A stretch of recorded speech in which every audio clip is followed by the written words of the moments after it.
అందరికి శనార్థుల్లా మంగమ్మ వచ్చిందంటే ఏదో ఒక ముచ్చట పట్టుకొస్తుందని ఎరికే కదా అందరికి. ఇక గియ్యలైతే ఓ ముచ్చట అయితే తీసుకొచ్చినుల్లా. ఇక అది చెప్పనీకి కూడా నాకు సిగ్గనిపిస్తుందని చెప్పచ్చు. నిజానికి 70 సంవత్సరాల కిందట ప్రపంచంలో ఏ పాశ్చాత్య ప్రజాస్వామ్య దేశానికి చెప్పే ధైర్యం లేనప్పుడు మన భారతదేశంలో ప్రతి ఒక్కరూ ఓటు హక్కు కల్పిస్తామని సగర్వంగా చెప్పుకుంటుమే. కానీ అందరం కూడా కుల మత భేదం లేకుండా, లింగ భేదం లేకుండా ఒక ఓటు హక్కు ఉండాలని ఆలోచన చేస్తుంది. మరి ఇప్పుడు ఏమైంది ఈ సమాజానికి? ప్రశ్నార్థకమైంది. చట్ట వ్యతిరేకంగా జరిగే హత్యల ద్వారా తీవ్ర అణిచివేతకు గురవుతుంది. ఇట్లా ఇంట్లో ఉన్న వాళ్ళకి కూడా రక్షణ లేదంటే ఏం చెప్పాలుల్లా? మన భారతదేశంలో ఏమైతుంది? ఏం పెరిగిపోతుంది? నిజంగా దీనికి కారణం ఏంటి? అసహనమా? నిజంగా ఏమంటారు దీనికి? మనకి ఈ పరిస్థితి ఎందుకు వచ్చిందనేది అస్సలు అర్థమైతలేదు. ఈ విషయంపై నిజంగా ఒక నిర్ధారణకు రావాలనుల్లా. మన భారతదేశంలో గిట్లా ఎన్నో జరుగుతున్నాయి. ఇప్పుడు మన చుట్టూ ఉన్న వాళ్ళని కూడా నమ్మేదే లేదని నిజమైంది. ఎందుకంటే కుకట్పల్లిలో బాలిక విషయంలో ఏమైంది? పక్కింటి పోరడే ఏసే. ఈ లెక్కన స్వతంత్రం వచ్చిందని ఎట్లా గర్వంగా చెప్పుకోవాలి? ఏ విధంగా చెప్పుకోవాలి? నిజంగా సిగ్గనిపిస్తలేదా ఒక్కళ్ళకి కూడా? ఒక చిన్న పిల్ల నిజంగా నేను ఇలా చచ్చిపోతా అని ఆ పిల్ల అనుకున్నదా? లేదు. ఎంత ఘోరం! ఎవ్వరినాలే, ఏం చెప్పాలి? ఏంటి సంగతి? దీని మీద ఎవ్వరు మాట్లాడతారు? ఓ కేంద్రంలో కూర్చున్న మోడీ, ఏడున్నవయ్యా? ఏడ కూర్చున్నావు? రాష్ట్రంలో జరుగుతున్న గిసొంటి ఘోరాలు నేరాలు నీ దాకా వస్తలేవా? మరి వస్తే చట్టాలన్నీ తిరిగేసి రాయవయ్యా. ఏది అధికారము? ఏది రాజకీయము? ఏది భారతదేశము? ఎక్కడుంది సమాజము? దోపిడి రాజ్యం, దొంగల రాజ్యం, దొరల రాజ్యమైంది. ఇలా అనేక పాశవిక చర్యలకు పాల్పడుతున్న వాళ్ళను నిజంగా వెంటనే పారేయవయ్యా. ఏమి ప్రభుత్వం ఇది? మీరు ప్రభుత్వాన్ని నడుపుతున్నవా? పెత్తనాలు చేస్తున్నవా? నాడు ఆపరేషన్ సింధూర్ లాగా ఈ రోజు కూడా అమలు చేయాలి. తప్పు చేసిన వాడికి శిక్ష వేయడానికి చట్టాన్ని చూసే శిక్ష వెయ్యొద్దా, వెయ్యాలా అని అదే చట్టాన్ని ఎందుకు చూడాలయ్యా?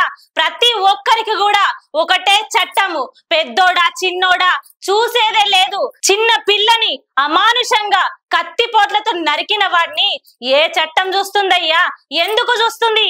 ఎందుకు చూడాలే?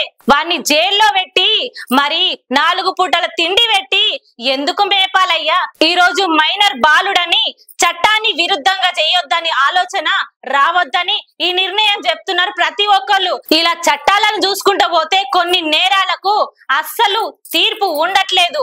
దేశంలో నేరాల సంఖ్య పెరిగిపోవట్టే. మనమందరం దీన్ని అర్థం చేసుకోవాలి. అది ఏ తప్పు, ఏ నేరము అయినా తప్పుకు ప్రతి ఒక్కడు అర్హుడే.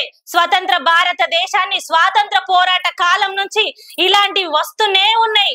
నిజానికి ఇలా దేశంలో నేరాల సంఖ్య పెరగబట్టే. మనం అందరం దీన్ని అర్థం చేసుకోవాలి. స్వతంత్ర భారతదేశాన్ని స్వాతంత్ర పోరాట కాలం నుంచి ఇలాంటివి వస్తూనే ఉన్నాయి. మరి వీటిని ఆపేదెవ్వరు? భవిష్యత్తులో ప్రజాస్వామ్య గణతంత్ర రాజ్యంగా ఉండాలని అందరూ అనుకున్నారు. మరి దాన్ని కాపాడేది ఎవ్వరు? మన రాజకీయ స్వేచ్ఛ, ఆర్థిక స్వేచ్ఛ మంచికి వాడుతున్నామా, చెడుకు వాడుతున్నామా అని ఒక్కసారి ఆలోచన చేసుకోవాలి ప్రతి రాజకీయ నాయకుడు. నేడు జరిగిన సహస్ర హత్యకు కారణాలు ఎన్నని చెప్తారు? ఏమని చెప్తారు? మన భావి భారతదేశం ఇలా తయారైతుందని ఎవ్వరు ఊహించరు. అసలు నిజానికి రాజ్య పాలన అంటే ఏంది?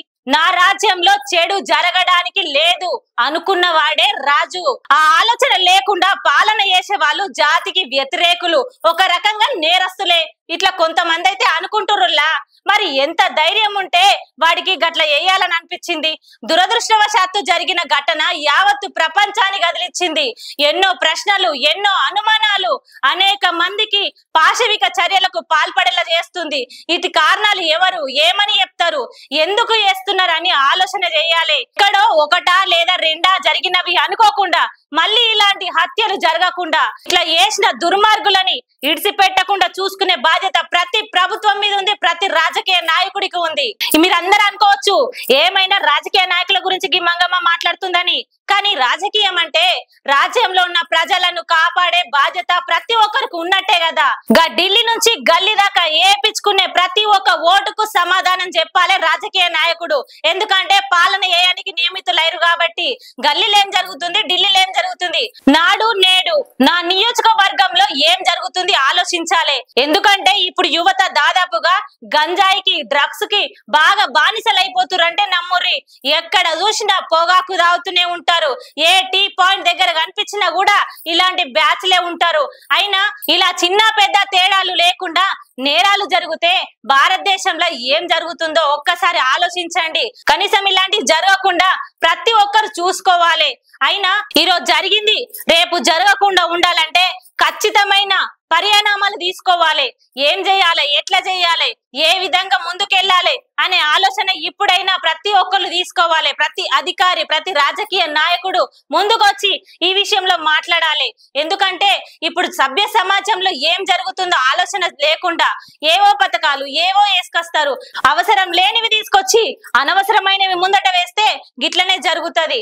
అయినా ఇవాళ సహస్ర లాంటి ఒక ఆడబిడ్డకు జరిగినట్టు ఏ ఆడబిడ్డకు జరగకుండా చూసుకునే బాధ్యత ప్రతి ఒక్కరికి ఉందని మంగమ్మ చెప్తుంది. గిరినుల్లా ఇయాల్టి ముచ్చట మళ్ళీ ముచ్చట్లతో మళ్ళీ మీ ముందుకు వస్తుంది మంగమ్మ. లైక్ చేయండి, షేర్ చేయండి, సబ్స్క్రైబ్ చేయండి.